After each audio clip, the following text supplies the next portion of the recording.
Now, your husband seems to believe that there's a conspiracy, that his life is in danger, and somehow you're involved in this conspiracy, hence the involvement of the Hawks in your case. Do you want to see your husband dead? That one is an imaginary conspiracy, like on his serious notes. Like, that one, I know it's a lie. He's lying. I don't think there's anyone want to kill him. I think it's in his head. Because if there's something like that, he will never leave home without bodyguards.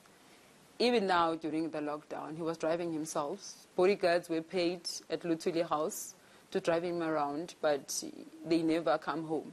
I think maybe they only came after my arrest. Like, most of the time he used to drive himself.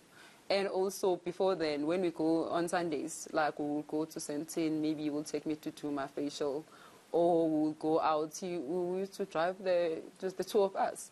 But if your life is under threat, like the way he portrays it, so you will be with bodyguards 24/7. And also bodyguards, they don't even sleep at home, they leave. So if your life is under threat, your life can be under threat during the day. So at night, what happens? So I think it's something that it's in his head, it's imaginary. But for me to try to kill him, like, that's a totally lie. That one I can put it out there. And also, I think on my side, they said that just to cover up when there was a pressure from the society and the media when they were asking why the Hawks were involved in my case. So they just wanted to cover that up, but it's got nothing to do. And I think deep down in his heart, he knows. That's why you were there. You saw in court there was no even something like that on the docket. It was removed. So I've never been questioned in any courts, so I've never seen anything. So I'm still waiting for him to tell me who I conspired with and who are those people, why would I do that? So there's no such a thing. I think it's in his head. And also, I think sometimes he's too obsessed about this thing of being so special, you know? And it doesn't come only that so that you think everyone wants to kill you. Even with when he resigned, when he said he was forced to resign. Let me put it that way. So when he was forced to resign, so like he was very angry, like about the blue light that it was removed. There's no blue light.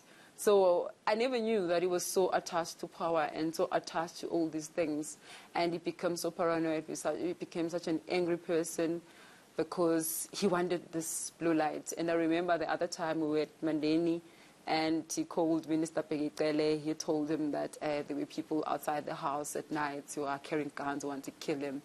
And there was no one outside. I didn't see those people, but he said he saw them. So he asked us not to come out in the house. And then he requested to have like bodyguards and the blue lights and stuff, but they didn't budge on it.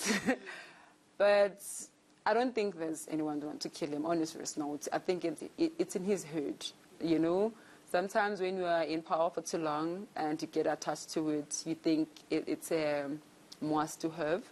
So I think he hasn't been in his senses to face the reality that, hell no, you're not the minister anymore. So maybe he will become a minister in the next future, because everything is possible with politics. But I don't think there's anyone who wants to kill him. And you know, a lot of people will say you've put up with so much for so long. Yeah. What is it that was the final straw for you? What is it that said, you know what, I'm done? It's a lot of things. For me, it's him not to want to take responsibility of certain actions, and also not to want to be held accountable. Every time when he does something wrong, then he will say it's a political campaign. And also, what I didn't like is each and every time when he does something, when he writes a statement, he will say like, my wife and I, and without coming to me. So I felt every time I used to tell him, like, you know, this is such a disrespect. You know, you have to be so decent enough to come to me to tell me what happened. Because for him, it's not like he really wants a relationship. It's just like because he has a problem of a porn addiction. Because he's always watching porn, and sometimes for him it's a fantasy. And then he will go sleep with that person, and people will catch feelings. And then Malusi is gone. Right? Like, he already passed. And then people now, they start like reacting, you know, like, you use me, I'm going to tell your wife. Because most of the time I never even found out. Like, it will be the girls, like, they will send that to me. Then it will start from there. Threats on your life, possibly. I mean, people would say you coming out to speak now so candidly about the past couple of years, you know, could possibly put your own life in danger. I'm not a person like who's a coward. Like, I'm not scared of anything.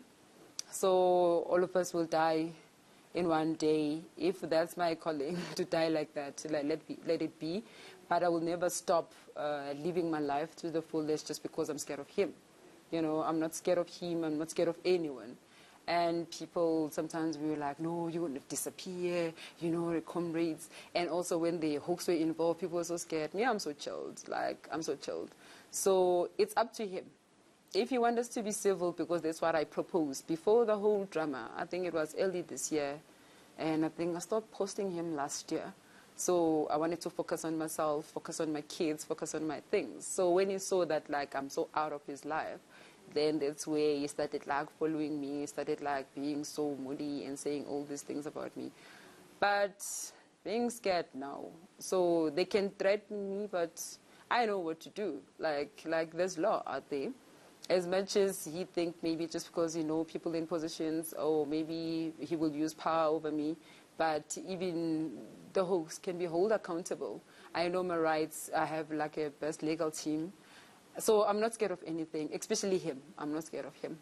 If, for some reason, the Commission of State Capture, the inquiry, happens to call you up, will you testify? Why not?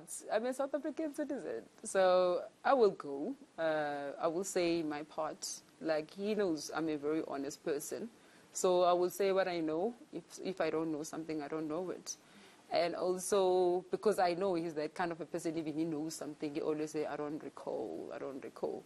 So if I recall, I will remind him. That's it. Yeah. Where to from here for Norma Mngoma? Where to from here? I'm busy with my foundation, actually, because it's something that I put on hold, like, last year, 2 years back, because it was the other thing that we used to fight about it. So when I travel, I visit school, so you'll be like, no, people are seeing you, you're doing this and that. So because we're fighting a lot, like, I was like, let me put it on the side, let me go back to school, let me do this and this. But for him, because he knows when he leaves home what he does, so he thought it was the same thing about me. So it came in a point, like, it became so toxic. Because he's that person, like, he will call with video calls, he want to see you, he accusing you of this and that. So according to him, all this job work is mine, or Devin. So if someone donates, it donates just because he wants me. If I working with this person, so he's that kind of a person. But also when he puts it out there in public, it will be like a vice versa. He will act like it's me who's like that. So that's why I don't want any part of that marriage anymore. Yeah. But I don't regret anything, because I agreed to get married to him. We had kids. We had a lot of highs, and there was a lot of lows. Yeah. Like, it was a lot. So then I just want to close the chapter and move on and do things that I like, and focus on my career in fashion, study, focus in businesses and projects that I'm busy with. So the other side, like, someone else will fit it in, so not me. Thank you for your time, Norma. You're welcome.